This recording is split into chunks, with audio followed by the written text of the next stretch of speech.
Hi, I'm your host Vasco Duarte. Welcome to the Scrum Master Toolbox podcast, where we share tips and tricks from Scrum Masters around the world. Every day, we bring you inspiring answers to important questions that all Scrum Masters face day after day. Hello everybody, welcome to our Friday TGIF and Product Owner episode, this week with Cynthia Krakmar. Hey Cynthia, welcome back. Thank you, Vasco. Happy to be back. Absolutely. So Cynthia, we're talking product owner today, and we'll discuss what a great product owner looks like in a minute. But before that, do share with us what was potentially the worst product owner anti-pattern you've witnessed in your career. Yeah. So I want to say it was the worst because it was the person who wasn't in condition to be a good product owner. And I think it's probably the people who decided to put that person in the situation that failed.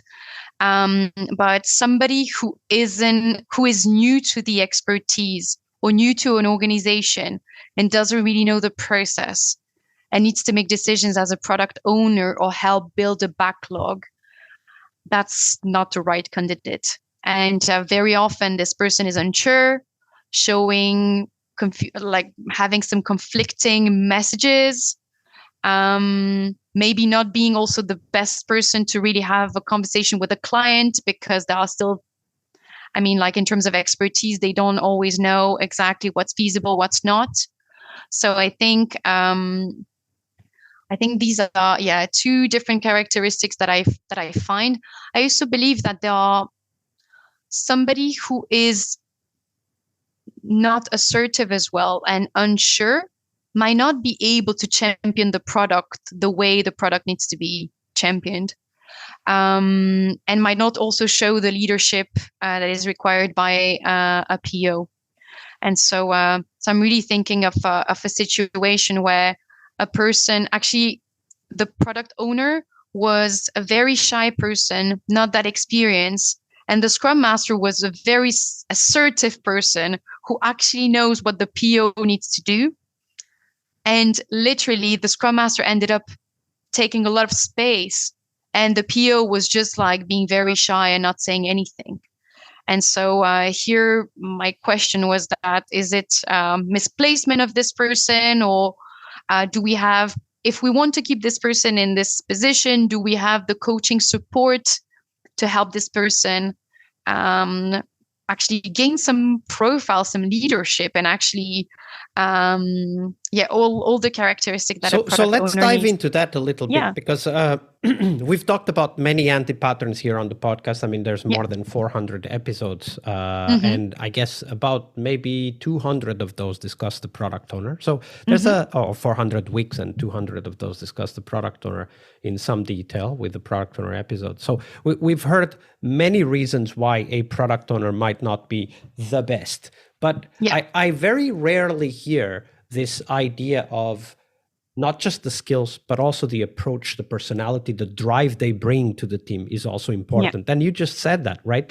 You know, there's a risk that if a product owner is not assertive and is not certain of their ideas, they might step back too much and not really be able to lead the team, right? Exactly. So let's dive into that coaching aspect. And how do we help this product owner, Cynthia? What have you seen work in your career to help product owners that maybe at the start, they have this uncertain, non-assertive approach?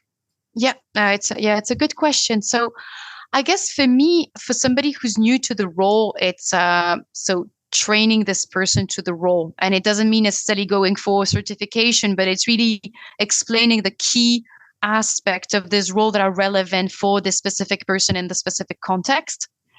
And I believe there is a component of expertise that the person needs to have. And as a coach, we might be able to transfer this expertise or not.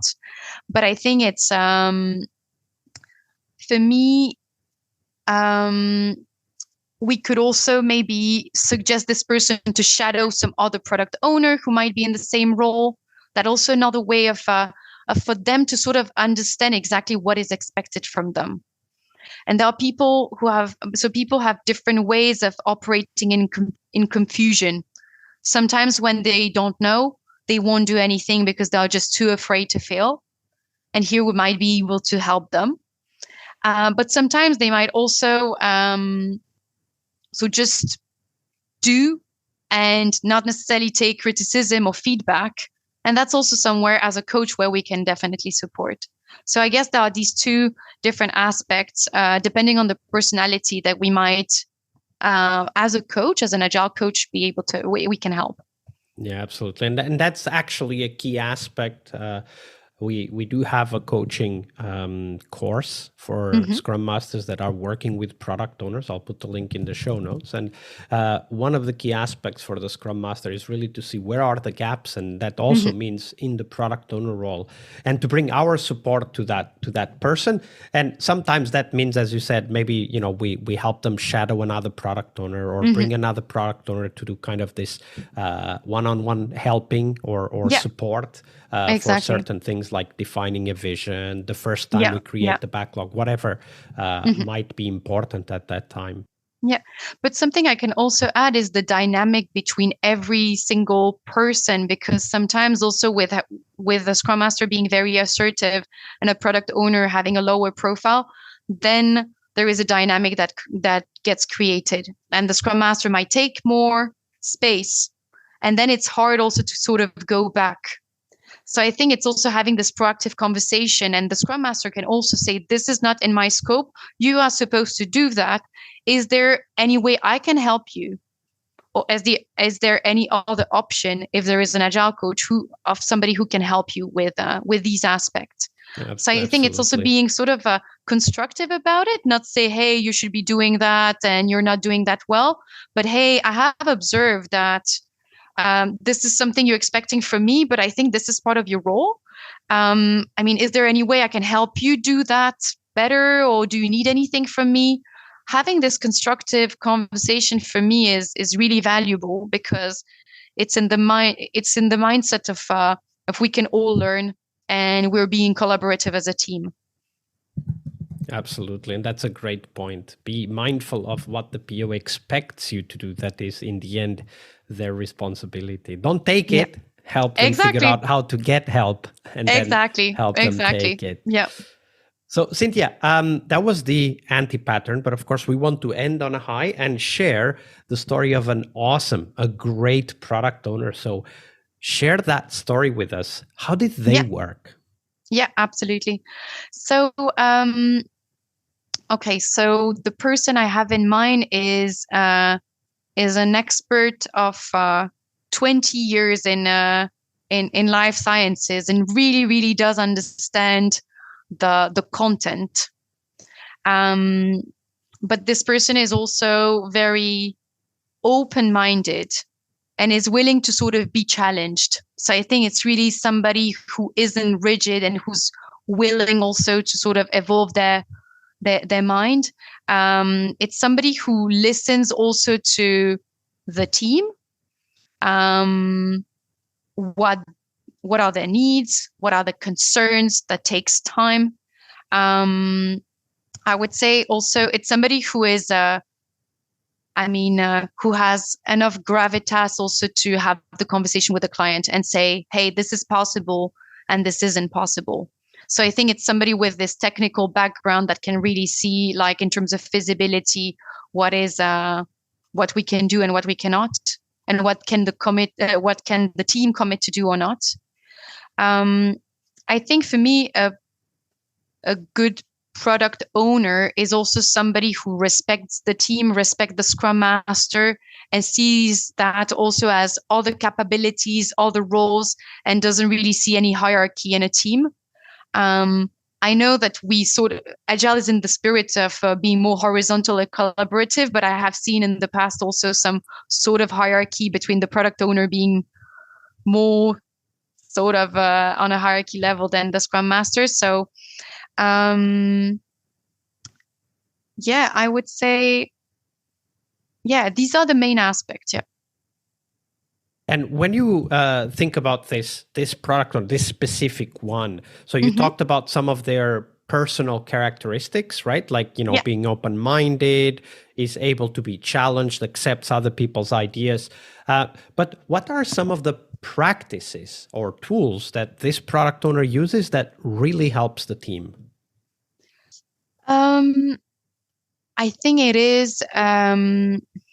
That's a good question. I think that the product owner needs to be clear on the vision that is being defined of a product or service, depending what you're creating, and really sort of refers to this vision when making decisions. I think somebody also who's disciplined about decisions, once a decision has been made and a line has been set, unless there is a reason to change it, because we still need to be flexible, I think this person needs to be strong on that position, because this is what is guiding a team. They need this. They need a direction. And very often, this vision can be co-created with a product owner, but ultimately the product owner represents that vision and will know what makes sense in this context or not. I think what else can I say in terms of practices? For example, is there something that this product owner brings to the sprint planning or the sprint review or even the daily meetings that helps the team progress? Yeah. Oh, it's a good question. So I think for me, the product owner is also the person who is exposed beyond the team and who sort of understands the bigger picture, sometimes the key challenges. And a very good practice is to share this information with the team and to make them connected to the bigger discussions that are happening beyond the team to keep them inspired. So I think that's, for me, a very important practice, is being able to synthesize what is the level, what are the information that the team need to do their work well. And also the other way, to be able to collect from the team the information they will need to escalate. And typically, if they were to escalate risk, for me, it's really important that a product owner is with their team very proactive at thinking, hey, customer, this is a risk we've identified, but we've already thought about the mitigation measures. So this proactivity towards the client to show we know our work and we know what's possible. And that's usually also reduces the anxiety of a customer who sort of feels in good hands. Especially when done very early in the project, right? Indeed. When it's done late in the project, it might not reduce the anxiety, but early in the project, it definitely does. Well, that's so true. Well, that's very true. Cynthia, it's been a pleasure. Thank you very much for sharing all of these stories with us. We're about to end, but before we do, where can people find out more about you and the work that you're doing? So first, it's been also a pleasure for me, Vasco. Thank you so much for taking the time, and to the audience also for listening what I have to say. So I actually have a LinkedIn profile where I share sometimes some articles or some things I find interesting. There is also some information about what I've done in the past, but you can definitely reach out to me there. I think this is the most effective way, and as you might have understood, I really like to hear about different perspectives. So I'll definitely stay tuned on your podcast, Vasco. But also, if anybody wants to exchange, I'll be really happy to chat with you. We'll put the link to Cynthia's LinkedIn page on the show notes so that people can go and connect, and why not ask some follow-up questions. Cynthia, it's been a pleasure. Thank you very much for your generosity with your time and your knowledge. Thank you so much, Vasco. Have a lovely evening. One more week of the Scrum Master Toolbox podcast is over, but there's a lot more we have to share. We have developed our own membership site where you find a community of active and engaged Scrum Masters. In this site, you get access to exclusive content and get to interact with us, your podcast hosts, as well as the best Scrum Masters in the world. So join us at scrummasterpodcast.com and keep this podcast free of advertising. See you next week for one more full week of Scrum Master tips and tricks. We really hope you liked our show. And if you did, why not rate this podcast on Stitcher or iTunes? Share this podcast and let other Scrum Masters know about this valuable resource for their work. Remember that sharing is caring.